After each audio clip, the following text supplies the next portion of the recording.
Good afternoon, Trinidad and Tobago. I'm Rishi Harinan and C News is live at noon. And I'm Nasir Mohammed with sport. Topping the news at this time, the National Parent Teachers Association says it will be writing to the Caribbean Examination Council to inquire about the SDA exam, which had 3 errors. Following Thursday exam, which over 18,000 students wrote, the Ministry of Education said the errors were 2 in language arts and 1 in math. The association said this is the second time in 4 years something like this has taken place, and it is cause for concern. We have to think in consideration of our children's mental health and what they would have encountered during the exam, because obviously those questions would have thrown the children off somewhat. Because if you are in exam and then you discover there are certain questions that you didn't expect, while some may say that students could have used their intelligence, obviously it could affect adults, much less children. The Ministry of Education has since said CXC is to take blame for the errors, as it was the body which put the exam together. Ms. Ramatali said while she understands that, the ministry must also do its part to protect the children. The Ministry of Education must get CXC, right, as the examination body, setting the examination with advice and knowing what is supposed to be in there, right? So our quality assurance unit must have some kind of meeting with CXC to ensure that these kinds of slips do not happen in the future. Well, teachers are also unhappy that there were errors on the SDA exam paper. President of the Trinidad and Tobago Unified Teachers Association, Linsley Durai, said it's a clear proof that proper proofreading didn't take place. The Minister of Education would have pointed out that these 3 questions would not be marked. It's not a simple issue. Just to deal with the issue by saying the question would not be marked, because obviously the students who were writing the examination, when they confronted these questions in the examination paper, obviously some of them would have spent more time than they would have had to in trying to answer the questions. And also we must take into account the adverse emotional effect, the anxiety. He said this should not have happened, especially when a similar incident took place a few years ago. Teachers who have graduated from the University of the Southern Caribbean held a protest this morning outside the office of the Ministry of Education on St. Vincent Street in Port of Spain, asking to be promoted. According to the president of the representing Trinidad and Tobago Unified Teachers Association, some of them graduated as far back as 2009, and attempts to get promoted have been futile. As it stands, the some 400 are working as assistant teachers and getting a lower salary. Peter has tried on many occasions to resolve the issue along with the Ministry of Education, but the Ministry of Education has failed to address the issue. What has really happened is that the curriculum division of the Ministry of Education should do an assessment of the qualifications that these teachers have obtained, so that once it is found to be suitable for promotion to teacher 1, then the Ministry has the responsibility to make a recommendation to the chief personnel officer for the teachers to be upgraded. Mr. Durai said it's difficult for these teachers to carry about their business as they were unable to secure loans and mortgages because of a lack of job security. He wants the ministry to address the issue. So they are affected not only in their month-to-month salary, but in terms of negotiating lending institution arrangement that could help them afford a home at this point in time. Teachers, as I said, have been trying to resolve the issue in the ministry for many years now, and again I want to make a call to the Minister of Education last year to intervene and to have this matter sorted out as quickly as possible, because these teachers, and they number in excess of 400 teachers, they are suffering and they need some sort of intervention. The Communications Workers Union has expressed concern about the secrecy by TSTT when it bought Massey Communication. Its President General Joseph Remy said the decision to purchase the company for $255 million should have been done after speaking with the cabinet, as state funds are being given to a private entity. Not a private business entity or 2 private business entities engaging in corporate interaction. This is a state entity that is governed by certain laws of the country, and there's an obligation on the chairman and the board, particularly when it comes to governance issue, to behave in a particular way, particularly because the fact that it is not private money that they are spending. He said as a state entity, TSTT was obligated to disclose what was taking place so the people could have investigated if the deal would be beneficial to the state and company. Up to now, we have not been provided with any details of the transaction or what does that arrangement mean for the future viability and sustainability of TSTT and its workers, and by extension, Massey Communication and its workers. And the issue here is transparency. That is the critical issue here. There have been talk that workers will be sent home because some jobs will be redundant because of the merge. Mr. Remy said his union will not allow that to happen. And talk about job loss at TSTT in the face of the company demonstrating that financially I'm in a position to acquire another enterprise. Then how you could come in the same breath and talk job loss? We are not going to have any discussion around the issue of job loss. What we are going to discuss is the issue of how do we really re-engineer and retool and retrain our workers to deal with the changing and the shifting technological advances that is going to take place in the industry. The Minister of Finance, Colm Imbert, has said government will be requesting details on TSTT's move to purchase Massey Communications. This is the C News Live report at noon. Remember, you can keep up to date with all the latest news on our website at ctvtt.com, or you can check out our Facebook and Twitter pages at C News Live.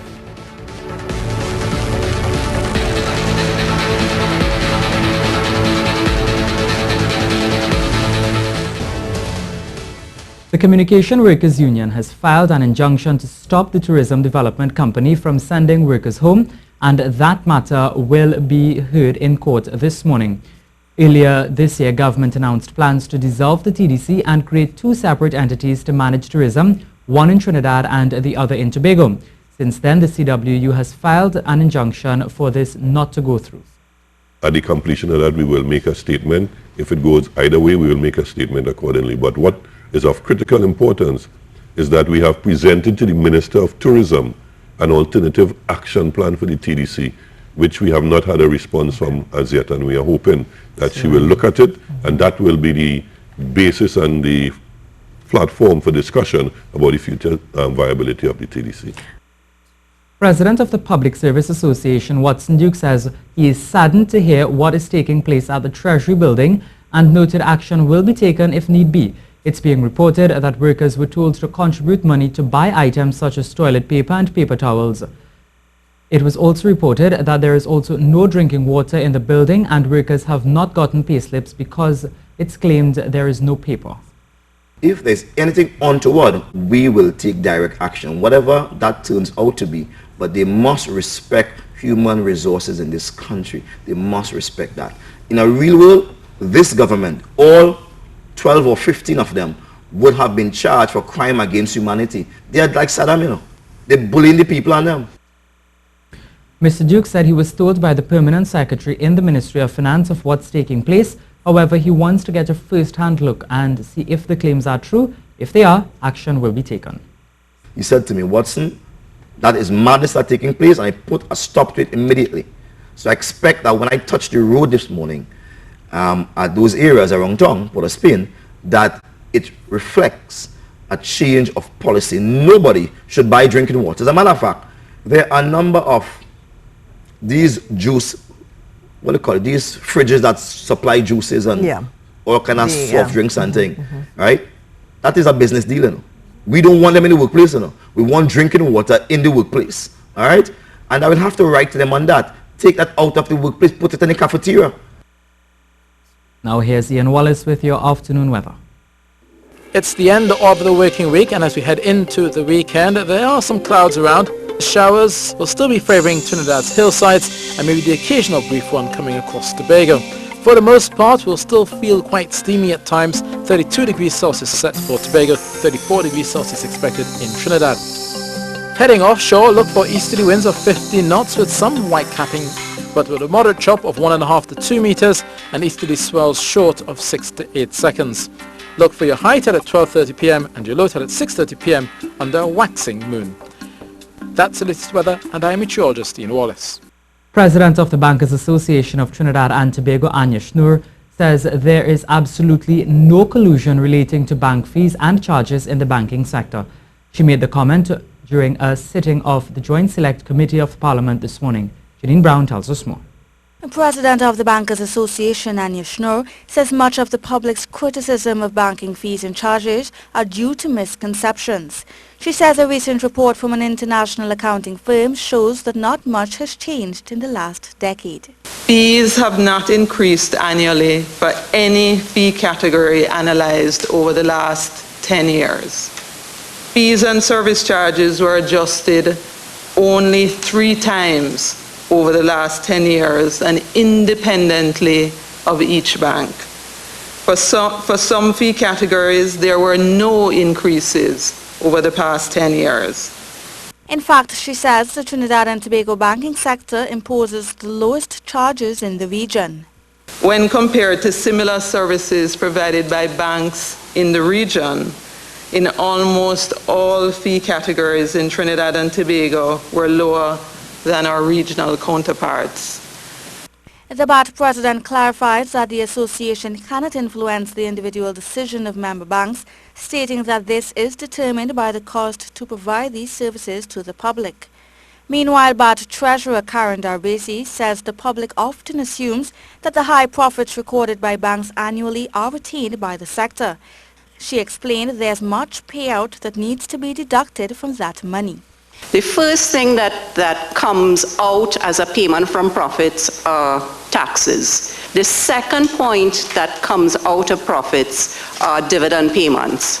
And again, dividend payments go to our shareholders. And I think if you look very specifically at the dividend payment track record of the banks, most of the banks make dividend payments in a 45 to 55% range. According to figures given by BAT, banks have contributed over $4.6 billion in taxes to the government over the past 10 years. Janine Brown, C News. Finance Minister Colm Imbert says money will be deducted from the Infrastructure Development Fund and the Food Price Support Fund to help finance other ministries who have experienced a need for additional revenue. Speaking before the Standing Finance Committee in Parliament a short while ago, Minister Imbert clarified that the budget was not being expanded, rather it's simply a shifting of allocation. He explained why these two were chosen for deduction. In terms of the inputs and the outputs expected from that fund in fiscal 2017, so we were able to transfer an allocation that existed for the Infrastructure Development Fund into all of these other ministries. Well, the cleanup campaign moves to the Tunapuna-Piako Regional Corporation and the Arima Borough Corporation over the weekend, and people living in the area are asked to put their garbage out for it to be collected.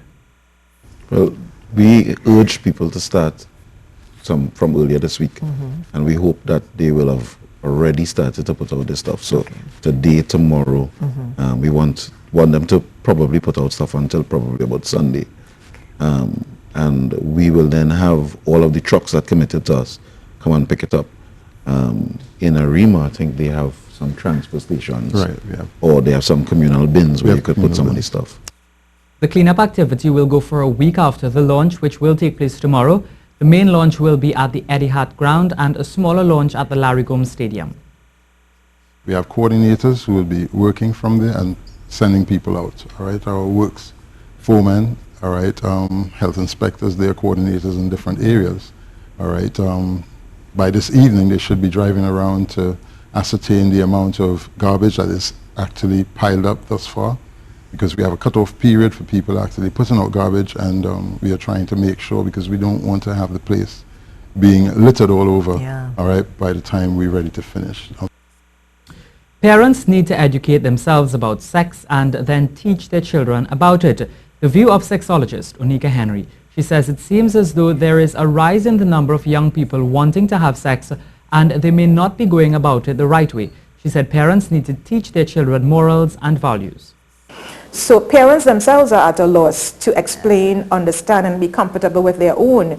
So I'm not sure that they are in a position to talk to their children. What they would need to do is first seek out some information about sexuality themselves. So they need to get educated, they need to understand what's happening, they need to get some guidelines and some support to do that. And I do believe that parents should be their children's first sex educator. So we now have Nasir Mohammed to tell us what's happening in sport, and I can tell you that it's good news for Messi fans. That's correct, inclusive of our Ian Waston here in the newsroom, biggest Messi fan that I know. He has been, his ban has been lifted by FIFA in international football. A series leveling victory for the West Indies as they beat Pakistan by 106 runs in Barbados. Resuming on 265, the Windies added 3 runs before Devendra Bishu was last man out at 268, leaving Pakistan a victory target of 188 for the series win. But things went badly from start, and by lunch, the tourists were 35 for 5 as the Windies quicks chimed in. After lunch, they would offer little sterner resistance, but it was in vain as they crashed to 81 all out. Pacer Shannon Gabriel took 5 for 11, while captain Jason Holder ended with 3 wickets and Alzari Joseph with 2. Scores in the match: West Indies 300 and 268 in the first and second innings, with Pakistan 393 and 81 all out in their first and second innings. The Windies won by 106 runs to leave the series tied at 1-all, with all to play for in Dominica starting on the 10th.